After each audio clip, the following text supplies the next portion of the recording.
Hey guys, this is Woody the Unexceptional Gamer, and quickly here's the background. I did this video a while back where it says Woody's not so lucky, and I shot two people with the spaz. I thought I should have got hit markers, but it brought a lot of conversation in the comment section about what the impact is of the various attachments on a spaz. So I ran this test to show what the difference in the spread was with steady aim, without steady aim, and things like that. And it was a real popular video, but it brought up as many questions as it answered. So I thought I'd do a SPAS test 2 here to address some of those other questions. Now I'm using this area of the map on Scrapyard because with the plane at my back, that wall is just barely out of range. And if I move forward just a tiny bit, then I can actually hit that wall, and it makes for a nice little marker there, so that I can line up and get the same distance each time. So the first spaz we're looking at is a naked spaz. It has no attachments whatsoever, and I shoot this thing at the wall. And what you'll find is that with my back against the plane, I can't hit the wall, but if I move forward just a tiny bit, then it hits it just fine. So let's take a look.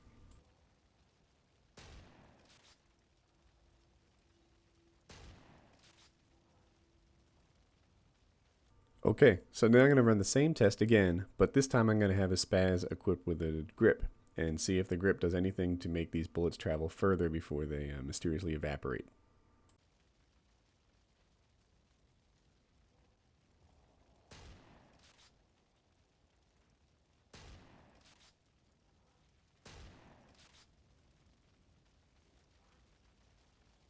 And the answer there was no. So the grip does not increase the distance that the bullets travel on a spaz. So well, what can you say? I wasn't really sure how that would work out. There were a lot of people who said that the grip does increase the distance, and based on my testing here, a naked spaz and a spaz with a grip do the exact same thing. So the next test is a spaz with a holographic sight. I've heard a lot of people repeat that the holographic sight increases the distance at which the bullets travel for the spaz. So let's take a look at what happens with the holographic sight.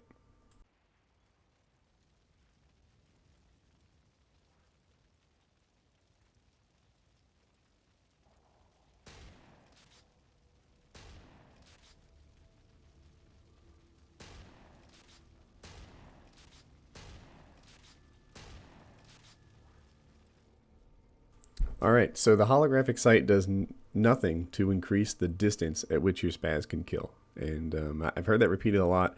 I kind of suspected that it was never true, but there you have it. The holographic sight does nothing for the range at which you can kill. As far as I can tell, unless you like looking down a holographic sight, it doesn't do anything for the spaz at all. Normally, the holographic sight adds some sort of auto aim, and maybe it does that. I'm not sure, but I don't expect it to have any significant difference. I bet you're better off with extended mags. Now, this last test is one I'm really excited about because I tend to die when I use a shotgun secondary if I pull it out, and it can be kind of slow. And the spaz I find is a little slow to whip out compared to, say, a striker. So what I'm going to do here is have two spazes equipped. I'm going to line them up frame by frame, and we're going to look at how long it takes to shoot, to get that first bullet off after you've switched weapons. So I've made sure that the primary weapon was an AK on both. I don't think that the primary weapon has any impact on how long it takes to switch to your secondary, but I wanted them to match up just to make the test as scientific as possible, remove the extra variables.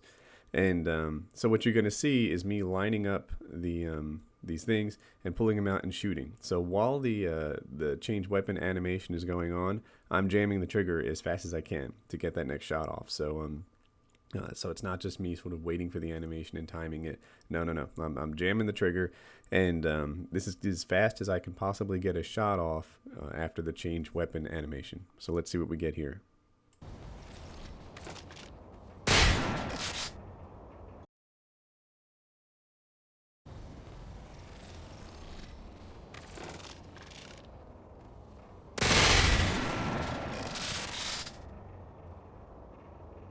So there you have it. So many people had told me that the grip makes you pull the spaz out faster that I was actually starting to believe it. But here's your test, frame by frame, and I got it as close as I could.